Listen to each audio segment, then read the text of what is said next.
Il y a des choses qui changent en ce mois de février en France, très précisément 8 choses si je suis précis, et certaines de ces choses pourraient vous impacter directement. Du coup, comme chaque mois, petit passage en revue rapide de tout ce qui change au mois de février. Salut, c'est Hugo, j'espère que vous allez bien. On est parti pour une nouvelle plongée dans l'actualité, en voix off donc aujourd'hui. Alors premier changement, c'est une bonne nouvelle, les factures d'électricité de certains Français devraient baisser de 15% au 1er février, chose qui n'était pas arrivée depuis 2023, et cette diminution elle est rendue possible par la baisse des prix de l'électricité sur ce que l'on appelle les marchés de gros. Alors plus précisément, ça concerne les foyers qui sont abonnés au tarif bleu d'EDF, ainsi que tous ceux qui ont des offres indexées sur ce tarif réglementé. Alors ça concerne quand même pas mal de monde, on parle de 24 millions de foyers, et pour les 10 millions de particuliers qui sont abonnés à d'autres offres, bien leur facture ne va diminuer que si leur fournisseur le décide. N'hésitez pas du coup à vous renseigner pour voir si vous allez être impacté par tout ça. Bon, ça c'est la bonne nouvelle, mais il y a un deuxième changement malheureusement qui est moins positif. Le prix de référence du gaz naturel va augmenter, c'est ce qu'a annoncé la commission de régulation de l'énergie. Alors c'est une très légère augmentation et surtout là on parle du prix de référence. Là aussi donc n'hésitez pas à vous renseigner auprès de vos fournisseurs pour voir s'il y aura une augmentation de votre côté ce mois-ci. Troisième changement et deuxième augmentation, le prix des péages va de nouveau augmenter en moyenne de 0,9%. C'est un niveau inférieur au niveau de l'inflation, donc la hausse générale des prix, et c'est plus faible que les années précédentes puisque ça va augmenter de 4,75% en 2023 et 3% en 2024. Autre changement, autre augmentation qui concerne peut-être certains d'entre vous, les prix de certains paquets de cigarettes vont augmenter de 20 à 30 centimes. Alors ça concerne par exemple les paquets de Gauloises blondes qui vont passer de 12,50 € à 12,70 €. Ces hausses, vous le savez, elles ont pour objectif de faire diminuer le nombre de fumeurs en France. L'objectif du programme national de lutte contre le tabac, c'est de porter le prix du paquet à 13 € d'ici à 2027. Au passage, c'est une bonne nouvelle, il faut savoir qu'environ 25% des 18-75 ans fumaient quotidiennement en 2023. Alors c'est tout de même important, mais il faut savoir que ce chiffre était de près de 30% en 2016. Le tabagisme est à l'origine de 75 000 morts par an en France, soit près de 200 par jour. Quatrième changement maintenant, les taux des livrets d'épargne, donc le livret A, livret de développement durable et solidaire ou encore livret d'épargne populaire vont baisser. Par exemple, le taux du livret A va passer de 3% à 2,4% pour la première fois depuis 2020. Ça veut donc dire que si vous mettez par exemple 1000 € sur votre livret A, vous gagnerez 24 € d'intérêt par an contre 30 € d'intérêt jusqu'ici. La raison de cette baisse, c'est que les taux de ces livrets sont calculés en fonction de l'évolution des prix en France. Or, ici, l'inflation est plus faible qu'avant, d'où donc cette baisse des taux d'intérêt. Allez, j'ai l'impression qu'on enchaîne les augmentations, les baisses. Là, on repasse sur une augmentation, mais en l'occurrence, c'est plutôt une bonne nouvelle. En début d'année 2025, les prestations sociales comme les APL, l'ALS ou encore les allocations familiales ont été augmentées de 4,8%. Bon, mais ça, on en avait déjà parlé. Ce qu'il faut noter maintenant, c'est qu'à partir du 1er février, la CAF va recalculer vos droits, notamment en fonction de vos ressources et de vos revenus de 2023. En fonction donc de votre situation, les aides pourront être augmentées, diminuées ou supprimées. Je vous mets des liens en description. Allez, on accélère, on est quasiment sur la fin. Septième changement, les retraites de base vont être revalorisées. En fait, elles ont été revalorisées de 2,2% au 1er janvier 2025. Mais c'est donc le 7 février que les retraités vont recevoir leur pension de janvier avec cette augmentation. Et enfin, dernier changement qui n'a rien à voir avec une augmentation. Enfin, quoique, il y a aussi une question de suppression en l'occurrence. Les chaînes C8 et Énergie 12 vont perdre leur fréquence TNT le 28 février après une décision de l'Arcom, donc le gendarme de l'audiovisuel qui a décidé de ne pas les renouveler. Alors il y a des nouvelles chaînes qui vont débarquer, notamment Réel TV et OFTV, donc c'est des chaînes qui vont arriver dans les prochains mois, sauf qu'elles ne vont pas arriver tout de suite. Donc en attendant, les canaux 8 et 12 vont rester vacants. Alors du côté de C8, la question se pose notamment du côté de l'avenir de Touche pas à mon poste ou encore de Cyril Hanouna. On en a parlé notamment dans nos formats dédiés aux actus pop. Cyril Hanouna serait en discussion avec la chaîne M6, notamment potentiellement pour une émission sur W9.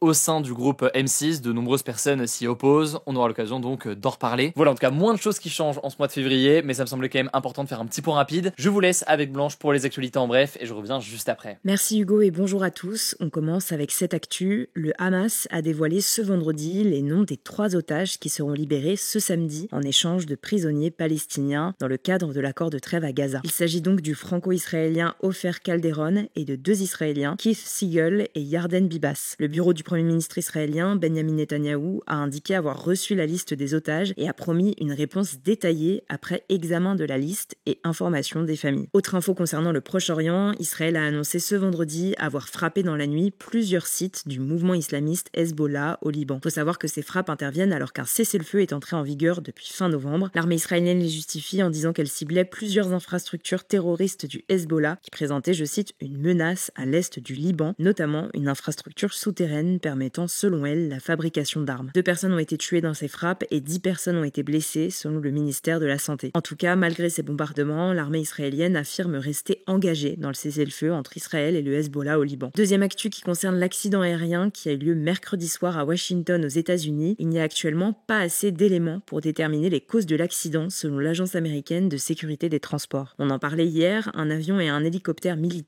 se sont percutés en plein vol ce mercredi soir, avec un bilan de 67 morts. Il s'agit de la pire catastrophe aérienne aux États-Unis depuis plus de 20 ans. Les boîtes noires de l'avion de ligne ont pu être retrouvées et donc ça veut dire que les enregistrements vocaux du cockpit et l'enregistreur des données de vol vont pouvoir être analysés. Alors à l'heure où on tourne ces actus, on ne sait toujours pas si l'erreur est humaine ou s'il s'agit d'un accident mécanique. Selon des médias américains, les effectifs de la tour de contrôle de l'aéroport Ronald Reagan n'étaient, je cite, pas normal pour cette heure de la journée et ce volume de trafic. Troisième actu, je voulais qu'on reparle de la situation en République démocratique du Congo. Après avoir pris le contrôle de Goma, l'une des plus grandes villes de l'est du pays, le groupe M23 continue de progresser et a déclaré vouloir marcher sur Kinshasa, la capitale. On vous en a déjà parlé cette semaine, des soldats du M23, donc cette milice soutenue par le Rwanda, un pays voisin de la RDC, sont entrés dimanche dernier dans la ville de Goma. De violents combats ont eu lieu, plus de 100 personnes sont décédées et près d'1 millier de blessés ont été conduits dans les hôpitaux, selon un décompte de l'AFP. Alors la France a appelé les forces rwandaises à quitter la République démocratique du Congo. De son côté, le président de la RDC a assuré ce mercredi soir qu'une riposte vigoureuse et coordonnée était en cours dans l'est du pays. Je vous mets des liens de nos anciennes vidéos en description si vous voulez plus de contexte. Quatrième actu, 3190 personnes sont décédées en 2024 sur les routes de France métropolitaine, selon les chiffres publiés ce jeudi par la sécurité routière. Ce chiffre est en légère hausse de 0,7% par rapport à l'an dernier, qui avait été l'un des moins meurtriers hors période Covid. Le nombre de blessés, qui s'élève à 233 000 personnes, est de son côté en baisse de 0,8%. Près de 9 accidents mortels sur 10 sont provoqués par une faute du conducteur, selon la déléguée interministérielle de la sécurité routière. Un quart d'entre eux est lié à l'alcool et 20% impliquent des stupéfiants. Autre donnée de ce rapport, 60% des morts sont recensés hors agglomération et les jeunes adultes de 18 à 24 ans ont 2 fois plus de risques d'être tués ou blessés sur la route que le reste de la population. L'augmentation du nombre de morts est en revanche de 4% dans les territoires d'outre-mer. Cinquième actu, et c'est une bonne nouvelle si vous n'aviez pas pu la voir, la vasque olympique sera de retour au Jardin des Tuileries à Paris tous les étés jusqu'aux Jeux Olympiques de Los Angeles en 2028. C'est ce qu'a appris France Info ce vendredi auprès du ministère des Sports. Concrètement, comme pendant les Jeux, elle va remonter à 60 mètres de hauteur entre le 23 juin et le 14 septembre de chaque année. Le 14 septembre, c'est la date fixée par Emmanuel Macron pour la nouvelle fête nationale du sport. La vasque olympique avait rencontré un énorme succès l'été dernier. Les créneaux pour aller la voir avaient été très rapidement réservés. Et on termine avec cette actu. La chanteuse française Louane a annoncé ce jeudi sur Instagram qu'elle allait représenter la France au concours de chant européen de l'Eurovision en 2025. Elle a notamment dédié sa participation à sa mère décédée d'un cancer en 2014. Il faut savoir que c'est sa mère qui l'avait inscrite à l'émission The Voice, l'émission qui l'a révélée en 2013. Louane a également perdu son père en 2013, un mois avant la diffusion de l'émission. Elle succède donc au chanteur Slimane qui avait atteint la 4e place de l'Eurovision en 2024 avec sa chanson Mon Amour. La finale du concours aura lieu le 17 mai en Suisse. Merci beaucoup Blanche pour ces actualités en bref. Alors ce week-end, on poste une nouvelle vidéo sur notre chaîne YouTube dédiée au grand format, donc je vous mets le lien directement en description. Prenez soin de vous, prenez soin de nos proches, et puis on se dit donc à lundi pour le retour des actus.